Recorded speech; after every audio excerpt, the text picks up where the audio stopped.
अस्सलाम वालेकुम। आज की क्लास में हम देखेंगे कि फाइवर के ऊपर दो तरह के अकाउंट्स होते हैं, एक होता है बायर अकाउंट, एक होता है सेलर अकाउंट। बायर अकाउंट क्या होता है? बायर अकाउंट ये होता है कि आप जो है वो फाइवर के ऊपर लॉगिन करते हैं, यहाँ पे आपको डिफरेंट सेलर्स की गिग्स मिल जाती हैं। यानी कि मैं एक सेलर हूँ, मैं वर्डप्रेस जो है वो सेल कर रहा हूँ, वर्डप्रेस का स्किल जो है यहाँ पे ऑफर कर रहा हूँ, तो आपको जो है वो वर्डप्रेस जो सेल कर रहा हूँ उसकी गिग मैं बनाऊंगा फाइवर के ऊपर। दूसरा एक बायर आता है, उसको यहाँ पे वो गिग्स शो हो रही होती हैं जो कि रैंक कर रही होती हैं, वो आके यहाँ से बाय करता है। यानी कि मैं एज अब बायर आया हूँ। अगर मैं इसको एज अ सेलर करना चाह रहा हूँ तो इसको बिकम अ सेलर के ऊपर क्लिक करूंगा। तो अभी जो है मैं एज अ बायर आया हूँ, तो मैं यहाँ से एक गिग पे क्लिक करता हूँ और यहाँ पे मुझे उस गिग के ऊपर डिफरेंट पैकेजेस शो हो रहे हैं कि यहाँ पे एक इमेज है, उसकी डिस्क्रिप्शन है, उसमें क्या क्या चीज़ें ऑफर की जाएंगी और इस गिग को बनाने वाला कौन है, ठीक है, जो इसका सेलर है, क्या पैकेजेस ऑफर कर रहा है, ठीक है। मैं यहाँ पे फर्स्ट पैकेज है, सेकंड है और थर्ड है। मैं थर्ड पैकेज को सिलेक्ट करता हूँ। उसके बाद जो है मैं कंटिन्यू टू चेकआउट करूँगा।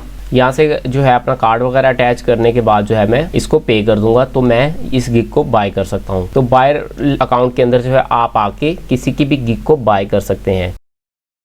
0304 1115786 done kash.com